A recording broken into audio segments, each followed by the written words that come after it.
बिस्मिल्लाहिर रहमानिर रहीम। अस्सलातु अस्सलामु आलैकुम या রাসূলুল্লাহ। হযরত বড় বিশ্বাস হুজুর মর্যাদার জন্য, তার সম্মানের জন্য, এবং যে তিনি তরিকার ইমাম, কাদরিয়া তরিকার ইমাম, এবং সমস্ত বিশ্বের সকল ওলিদের কাঁধের উপরে তার পবিত্র কদম মুবারক রয়েছেন, যে এই শানটা আল্লাহ রাব্বুল আলামিন তাকে দিয়েছেন। কারণ আমাদের আখেরি নবী হযরত মুহাম্মদ মুস্তাফা সাল্লাল্লাহু আলাইহি সাল্লাম,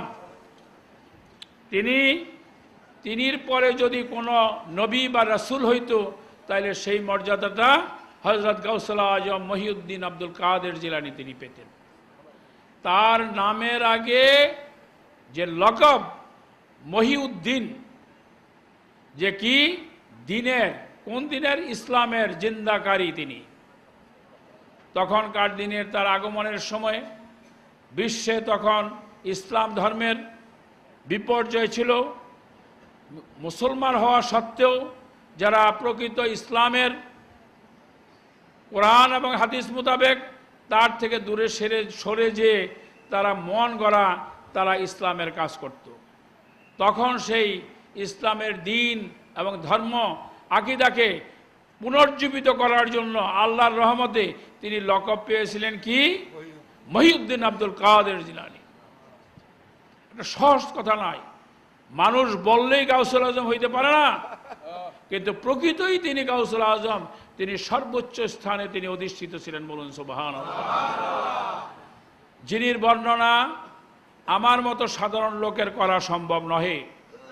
আপনারা, আমি বারবার আবারও বলছি, কোরআন শরীফ প্রতিদিন পড়বেন। কোরআন শরীফের বাংলা অনুবাদ এসেছে, হাদিস শরীফের অনুবাদ এসেছে, এবং দিওয়ানে ওয়াইসির অনুবাদ এসেছে। হযরত সুরেশ্বরীর 9খানা কিতাব পড়ে আমল এবং আখলাক করুন। কিভাবে? আপনি প্রতি ওয়াক্ত নামাজের শেষে একটু সামান্য জিকিরের খেয়ালে যান কালবের ভিতরে। বিশেষত হুকুম হলো ফজর, মাগরিব এবং এশারের বাদে হলো জিকিরের জন্য আপনি বসবেন, যাতে নাকি মুর্শিদের তরফ থেকে ফয়েজ বরকত লাভ করেন। আপনি কি করবেন? শেষ রাত্রে, রাত্র 2:30 থেকে 3টার মধ্যে উঠে যাবেন। আপনি কি করবেন? নফল নামাজ কি করবেন? শেষ রাত্রে তাহাজ্জুদের নামাজ আদায় করে আপনি জিকিরে বসে যাবেন। এই সময় আপনি জিকিরে বসে দেখবেন যে পৃথিবীর ভিতরে আপনি একলাই আল্লাহর বান্দা, আর আল্লাহই আপনার জন্য একা অপেক্ষা করতেছেন। আল্লাহকে পাওয়ার জন্য আপনার মুর্শিদ কেবলার মহব্বতে আপনার কলবের ভিতরে কি হবে? নুরানি আলো জ্বলে যাবে। আপনি মহব্বতে বেকারার হয়ে যাবেন।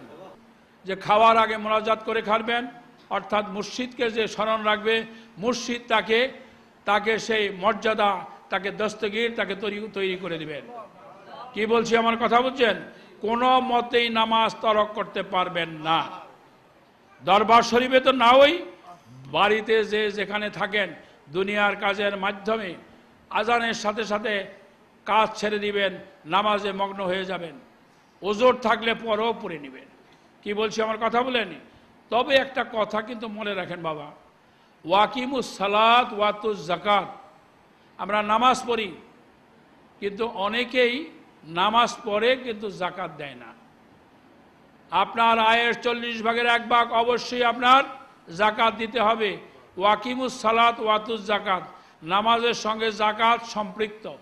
ওয়াকিমুস সালাত, এবং তুমি সালাত আদায় করো, ওয়াতুজ যাকাত, এবং তুমি কি করো? যাকাত আদায় করো। আর হইল কি, যে আল্লাহকে যে স্মরণ সবসময় কিন্তু আমাদের শুকরির মধ্যে থাকতে হবে। এবং আপনারা জানেন যে হযরত গাউসুল আজম মহিউদ্দিন আব্দুল কাদের জিলানী, তিনি তার পিতা কেবলা, যে তিনি এত বড় সুফি সাধক, এত বড় তিনি ধার্মিক ছিলেন। তিনি এক সময় তিনি বন্দী অবস্থায় ছিলেন, সেখান থেকে মুক্ত অবস্থায় যখন আসতেছে, এত ক্ষুধা, নদীর পাড় দিয়ে দেখতেছে যে একটা আপেল ভাইসা আসতেছে। এই পিসাব হুজুরের পিতা কেবলা আপেলটা ক্ষুধার জ্বালায় খেয়ে ফেলছেন। এরপরে ভাবলাম যে আমি কার আপেল খেয়ে ফেললাম।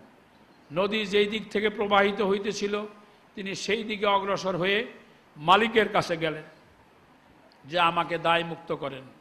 তাই তিনি বললেন যে আপনাকে দায়মুক্ত করা যাবে একটা শর্তে, যে কি, তার মেয়েকে বিবাহ করতে হবে। সেই মেয়েকে বড় পীর সাহেব হুজুরের মাতা সাহেবানী। তাই তিনি বললেন যে তিনি শ্বশুর অর্থাৎ বড় পীর সাহেব হুজুরের নানা যান, যে তিনির কন্যা অন্ধ, তিনির কন্যা কানে কিছু শোনেন না, তিনির কন্যা মুখে কথা বলতে পারেন না, তিনির কন্যা হাঁটা চলা করতে পারেন না, তিনি সেই কন্যাকে বিবাহ করবেন কিনা, আর বিবাহ যদি না করেন তাইলে তাকে দায় মুক্তি দিবেন না। তখন তিনি বললেন যে হ্যাঁ আমি বিবাহ করব। বিবাহের পরে যখন তার শ্বশুর তাকে অনুমতি দিলেন যে এই ঘরের ভিতরে তিনির কন্যা সেখানে আসেন, আপনি প্রবেশ করুন। প্রবেশ করার পরে যেয়ে দেখে এক পরমা সুন্দরী এক সেখানে যে এক কন্যা সেখানে বসে আছেন, তার চক্ষু আছে, তার হাত আছে, তার পা আছে, সমস্ত কিছু তার আছে। তিনি ঘর থেকে বেরিয়ে এলেন, বেরিয়ে এসে তার শ্বশুর সাহেবকে বললেন যে আপনি আমাকে যা বলেছেন ঘরের ভিতরে যাই দেখি তো সেই লোক না, আপনি এই ঘরের ভিতরে কাকে বসায় রাখছেন? তখন তিনি বললেন যে আমার কন্যা অর্থাৎ যে হযরত বড় পীর সাহেব হুজুরের মাতা সাহেবানী, তিনি বললেন তার এই চক্ষু দিয়ে কোনো হারাম জিনিস দেখেন নাই, মুখ দিয়ে কোনো হারাম কথা বলেন নাই, কান দিয়ে কোনো হারাম কথা শোনেন নাই, এ পা দিয়ে কোনোখানে বিপদগামী হন নাই, এই কারণে তিনি এই কথা বলেছেন। এখন কি হইল? তারপরে তারা গেলেন, এখন তো বড় পীর সাহেব হুজুরের আব্বাজান, তিনি তো কি হইলেন, তিনি মানে বিভোর হয়ে গেলেন যে আল্লাহ তোমার কি মহিমা, এত বড় একজন সালেক, এত বড় একজন আল্লাহর ওলির ওরসে কে আসছেন? হযরত গাউসুল আজম মহিউদ্দিন আব্দুল কাদের। কিন্তু আপনারা জানেন যে তিনি তার পিতাহারা হয়ে যান, তার মাতা সাহেবানী কোরআনুল করিম পাঠ করতেন, তিনি পেটের থেকে তিনি কি করলেন, ওই 18 পারা কোরআন শরীফ তিনি মুখস্থ করে ফেললেন। রোজার দিন আসছে, রোজার চাঁদ উঠেছে, তিনি মায়ের স্তন দুধ পান করা তিনি বন্ধ করে দিয়েছেন। ওই এলাকার মানুষ যখন জানতো না যে রমজানের চাঁদ উঠেছে কিনা এবং ঈদের চাঁদ উঠেছে কিনা, তখন তারা পরীক্ষা করতে হযরত বড় পীর সাহেব হুজুরের মাতা সাহেবের কাছে আসতেন যে আপনার ছেলে কি আজকে আপনার স্তন পান করেছে? তারা বলতেছেন না, করেন নাই, তাহলে আজকে আমাদের রোজা। যেদিন শুনেছেন যে আজকে ঈদের চাঁদ উঠেছে, সেই দিন তিনি তার মায়ের স্তন পান করেছেন। আল্লাহ পাক আমাকে জিলান নিয়ে গেলেন বাবা, কারণ মনে মনে খুব একটা মহব্বত, এই বড় পীর সাহেব হুজুরের নাম শুনতেছি, এত মহব্বত, এত মর্যাদা, এত কিছু, তুমি আমাকে একটু জিলান নাও। জিলানে নিয়ে গেলেন। জিলানে গাড়ি একটু বেশি দূরে চলে গেল। আমাদের বাংলাদেশের মতো কিন্তু এইরকম মাটি, এইরকম টিন কাঠের ঘর, এই পরিস্থিতিতে যাওয়ার পরে দেখি যে প্রায় ঘরের সামনেই আনারের গাছ। এই যে আমাদের দেশে আনার আসে না, আনারের গাছ। হযরত বড় পীর সাহেব হুজুর তার মাতা সাহেবানীর গর্ভে এই আনারের ফুল সাপে খায়, বিষধর সাপরা এই আনারের ফুল খায়। তো বড় পীর সাহেব হুজুরের মাতা সাহেবানী ওই আনার ছিঁড়তে গেছেন, পর বড় পীর সাহেব হুজুর তিনি তার মায়ের গর্ভে থেকেই তার মার পায়ের ভিতরে লাথি মারলেন, তিনি পিছন দিকে পড়ে গেলেন। পড়ে যাওয়ার পরে তিনি দেখতেছেন যে ওখানে একটা বিষধর সাপ কি ফণা ধরে আছে। এই তখন তিনি বুঝলেন যে সর্বনাশ, কি অবস্থা। এক দুরাচার বড় পীর সাহেব হুজুরের মাতা সাহেবানীকে একটু মানে বিরূপ চোখে দেখার কারণে তিনি পেটের থেকে বের হয়ে তিনি বাঘ হয়ে যান এবং সেই দুরাচারকে সেখান থেকে দৌড়িয়ে দেন এবং তার মা সেখান থেকে রক্ষা পায়। বলেন সুবহানাল্লাহ।